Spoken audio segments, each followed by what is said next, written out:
नेहा, अगं नेहा, आहेस का? अगं 2 वाजले आहेत आणि तू झोपायला निघून गेलीस. तू जेवण बनवलं आहेस का? बबलूला शाळेतून आणायला जाणार नाहीस? आळस तर मर्यादा ओलांडल्या आहे. तुझ्या वयात आम्ही जे काही करायचो, आमच्या चेहऱ्यावर थकवा दाखवण्याची आमची हिंमतच होत नव्हती. पण आजकालच्या सुना जेव्हा जेव्हा संधी मिळते तेव्हा आराम करायला लागतात. सुधाताई त्यांच्या सून नेहाला हे सांगत होत्या. नेहा नुकतीच झोपली होती. तिच्या चेहऱ्यावर तिचा थकवा स्पष्ट दिसत होता. ती म्हणाली, आई, माझी पाठ खूप दुखत होती म्हणून 10 मिनिटे आधी झोपले होते आणि तुम्ही मला बोलावलं आणि तुम्हाला दिसतंय की मी झोपत आहे, मग तुम्ही मला विचारून का उठवलं?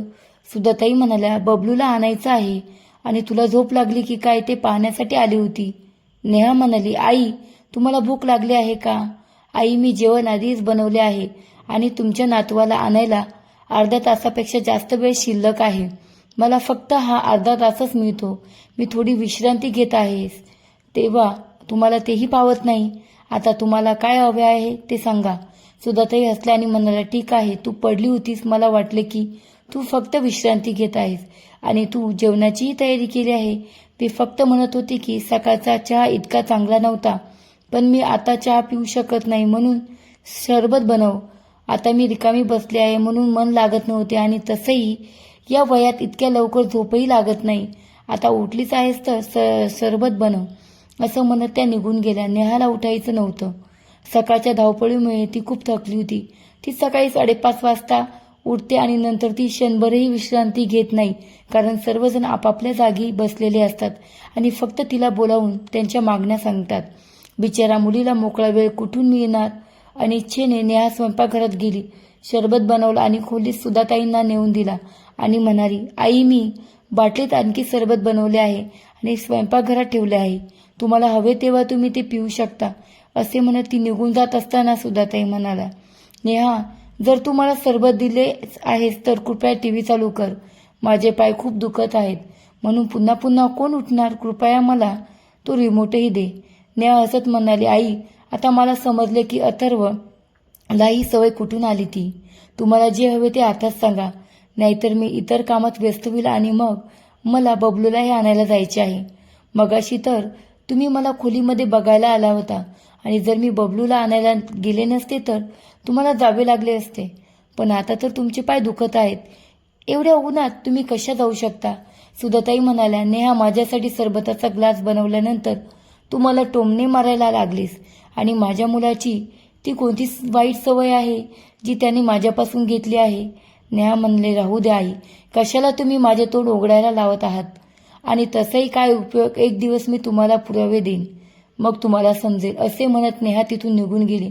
घड्याळात 2:40 वाजताच नेहाने छत्री उचलली आणि तिच्या मुलाला घेण्यासाठी बस स्टॉपवर गेली. ती स्वतः उन्हात राहिली पण तिच्या मुलाला ऊन लागू दिले नाही. कदाचित सर्वांची आई अशीच असते. आधी तिने त्याच्या सर्व मागण्या ऐकल्या, नंतर घरी येऊन त्याला आंघोळ घातली, खायला दिले आणि थंड हवेत झोपवले. लवकरच 4 वाजले. नेहा सुकलेले कपडे घेऊन आले आणि उरलेले काम पूर्ण करत असताना खोलीतून आवाज आला, अगं नेहा, मला संध्याकाळचा चहा मिळेल का? नेहा हळूच म्हणाले, हो आई, आणते.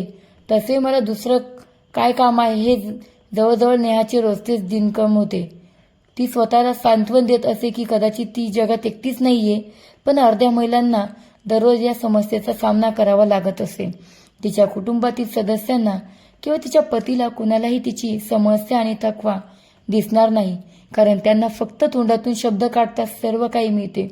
संध्याकाळ झाली होती आणि नेहा संध्याकाळचा नाश्ता आणि रात्रीचे जेवण एकत्र बनवत होती. 7:30च्या सुमारास अथर्व ऑफिसमधून परतला. त्याची बॅग सोफ्यावर ठेवत म्हणाला, नेहा, खोलीत चहा आणि पाणी आण. बाहेर खूप उष्णता आहे. आणि तो त्याच्या खोलीकडे गेला. लगेच खोलीतून आवाज आला, नेहा, कृपया इकडे ये. नेहा तिथे पोहोचली तेव्हा तिचा नवरा म्हणाला, मी तुला किती वेळा सांगितले आहे की मी येण्यापूर्वी खोलीचा एसी चालू कर, पण नाही, तू दिवसभर घरातच राहतेस, तरी तू माझ्यासाठी एवढेही करू शकत नाहीस. मी बाथरूममध्ये जात आहे, कृपया एसी चालू कर. असे म्हणत तो बाथरूममध्ये गेला. नेहाला राग आला पण बोलून काही उपयोग नव्हता. तिने एसी चालू केला आणि खोलीतून निघून गेली. 1 मिनिटही गेला नाही आणि बाथरूममधून आवाज आला, नेहा, कृपया मला एक टॉवेल दे. अरे, तो मी बाथरूममध्ये ठेवला आहे. पण तिचे लक्ष बाहेर असलेल्या त्याच्या टॉवेलकडे गेले आणि म्हणाली, आता हा टॉवेल बाहेर कसा आला? नेहा चिडून म्हणाली, सकाळी आंघोळ केल्यानंतर जेव्हा तुम्ही टॉवेल बेडवर ठेवता तेव्हा तो वाळवावा लागतो. नंतर वाळवल्यानंतर तो बाथरूममध्ये ठेवावा लागतो. बघ, मी तो नुकताच घडी केला आहे. माफ कर, मी तो ठेवायला विसरले. नेहाच्या बोलण्याने अथर्वला समजले की ती रागावली आहे. हो हो ठीक आहे, आता जा आणि नाश्ता बनव, असे म्हणत त्याने बाथरूमचा दरवाजा पटकन बंद केला. नेहा बडबडत स्वयंपाकघरात आली. तेवढ्याच सुधाताईचा आवाज आला. नेहा, आज तू खूप हळू काम करत आहेस. मला अजून चहाही मिळाला नाही. नेहा म्हणाली, आई, मी तुमच्या राजकुमाराची सेवा करत होते. तो येताच मी तुम्हाला चहा देईन. अथर्व आला आणि आरामात पायवर करून बसला आणि म्हणाला, मी इतकं काम करून आलो आहे, या बिचाऱ्याला काही मिळेल का? सुधाताई म्हणाल्या, अरे बेटा, का मिळणार नाही? तू इतके काम करतोस, बघ तुझा थकवा तुझ्या चेहऱ्यावर दिसत आहे. सुनबाई, लवकर काहीतरी खायला आणि चहा आण. माझा बिचारा मुलगा उन्हात काम करून करून कोमजला आहे. हसत नेहा म्हणाली, आई, तो दिवसभर ऑफिसमध्ये असाच एसीमध्ये असतो, गाडीत असाच असतो, मग घरी येताच असाच असतो, आणि तरीही तुमचा फुलासारखा मुलगा कोमजून जातो.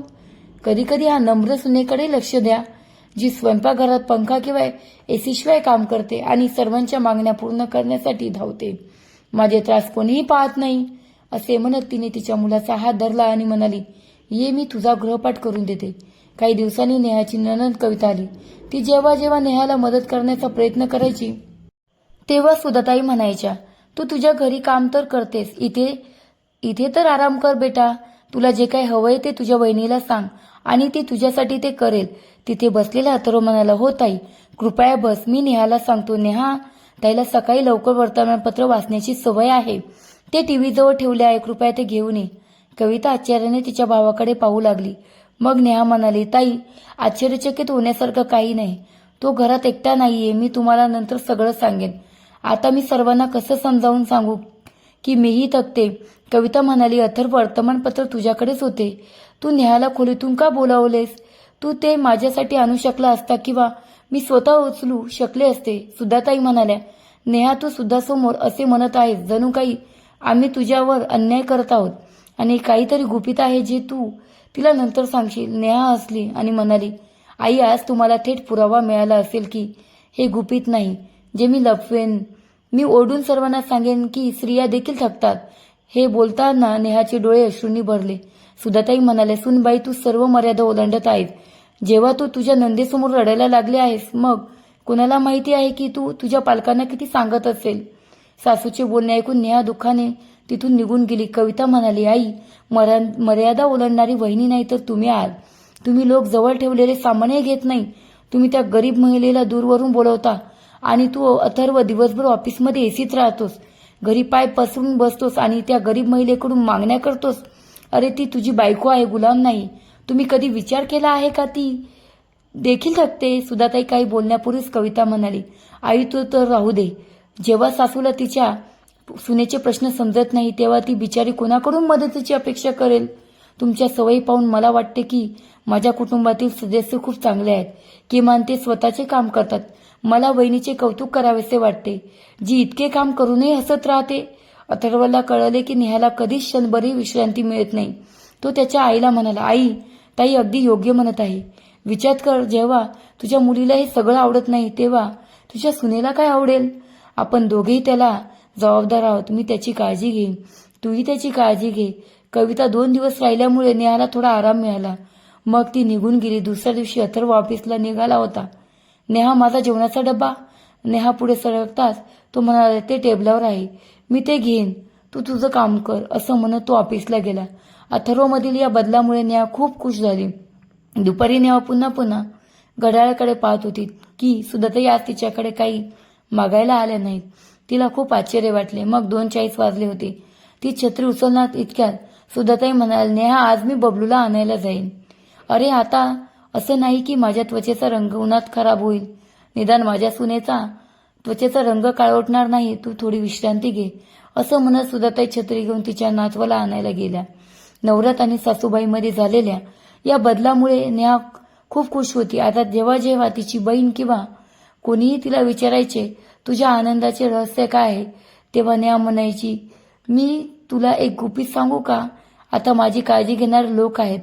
आता नेहाचा चेहरा नेहमीच ताजा राहायचा आणि ती दुप्पट आनंदाने सर्वांसाठी काहीतरी करायची. सर्व काही ठीक असेल तर शेवटी चांगलाच होतो. मित्रांनो, एक स्त्री तिच्या मनात अनेक गुपितं लपवून ठेवते, पण कधी कधी तिच्या चेहऱ्यावरही दुःख आणि वेदनेची छाया दिसते. मग ते कुटुंबातील सदस्यांना का दिसत नाही? तुमच्या घरी सुद्धा असे घडते का? खरं तर स्त्री ही संपूर्ण घराचा पाठीचा कणा आहे. तिला सांभाळून ठेवणे आणि तिच्या भावना समजून घेणे हे देखील प्रत्येक घरातील सदस्याचे कर्तव्य आहे. तिला सुद्धा मन आहे, तिला सुद्धा जीव आहे, याची जाणीव सर्वांनी ठेवली पाहिजे. जर ती आनंदात राहील तर संपूर्ण कुटुंब आनंदात राहील. या कथेबद्दल तुमचे काय मत आहे? कमेंट करून नक्की सांगा. कथेला लाईक, शेअर आणि चॅनलला सबस्क्राईब केलं नसेल तर जरूर करा. परत भेटू अशाच नव्या कथासोबत. धन्यवाद.